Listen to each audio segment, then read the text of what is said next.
Bienvenue dans cette vidéo où nous allons parler d'un mouvement dans un champ de pesanteur. C'est la première partie d'une série de vidéos.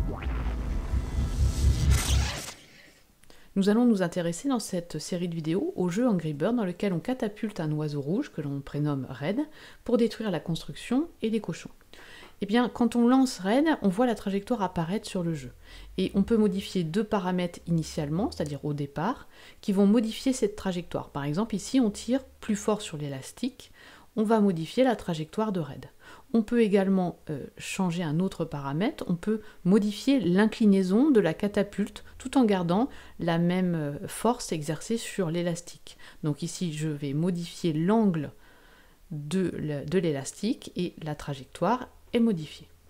L'objectif de cette vidéo est de voir comment la physique peut nous aider à gagner à chaque tir, c'est-à-dire comment lancer Red au départ pour qu'il ait la bonne trajectoire pour détruire les cochons.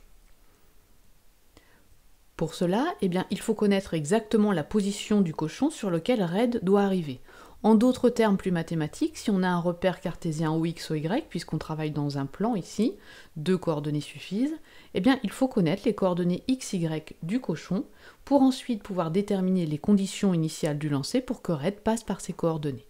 Donc en fait, cela revient à déterminer l'équation de la trajectoire de Red, donc ici Y en fonction de X. Alors on voit la trajectoire ici est une parabole, donc cette équation devrait s'écrire ainsi, les points d'interrogation dépendant bien sûr de Red et des conditions initiales de la situation.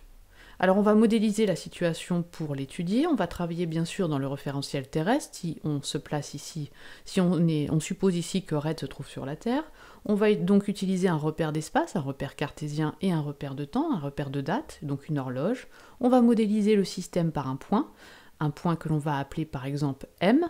Alors ce point se déplace, donc M à la date T pour ici une date T quelconque. Bien sûr on est conscient que on a simplifié la situation, mais ce sera beaucoup plus simple à étudier.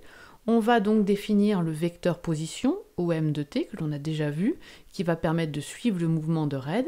Bien sûr ici on se place à la date T quelconque, et le vecteur vitesse à la date T quelconque, V de T, et ce vecteur V de T est par définition toujours tangent à la trajectoire. Le point M de T a pour coordonnées X de T, Y de T, donc à la date T quelconque, et le vecteur vitesse a pour coordonnées Vx de T, Vy de T, ce que je peux noter ainsi.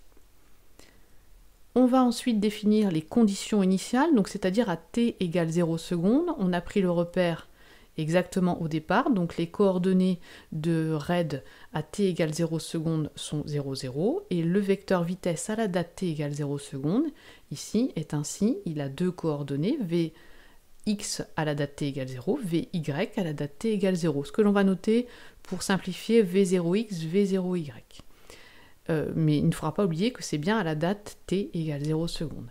Et quand on a modifié, en fait, quand on a tiré plus ou moins fort sur l'élastique, en fait, on modifie la norme du vecteur vitesse V0, et quand on modifie l'inclinaison de l'élastique, eh bien, on modifie en fait cet angle alpha, c'est-à-dire l'angle entre le vecteur vitesse et l'axe horizontal.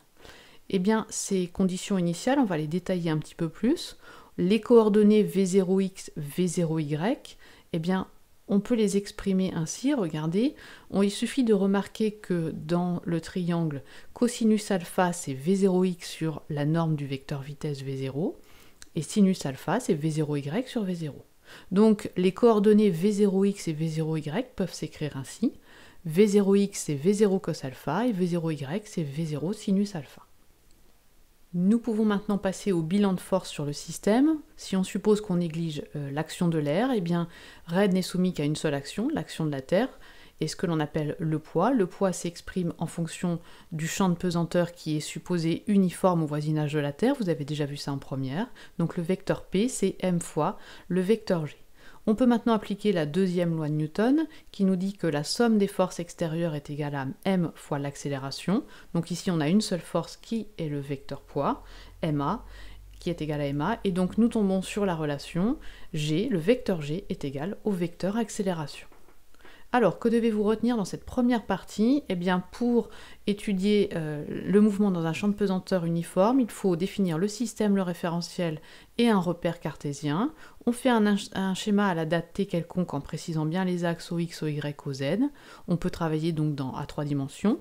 On exprime le vecteur position et le vecteur vitesse à la date t égale 0, ce que l'on appelle les conditions initiales. On fait un bilan de force et on applique la deuxième loi de Newton.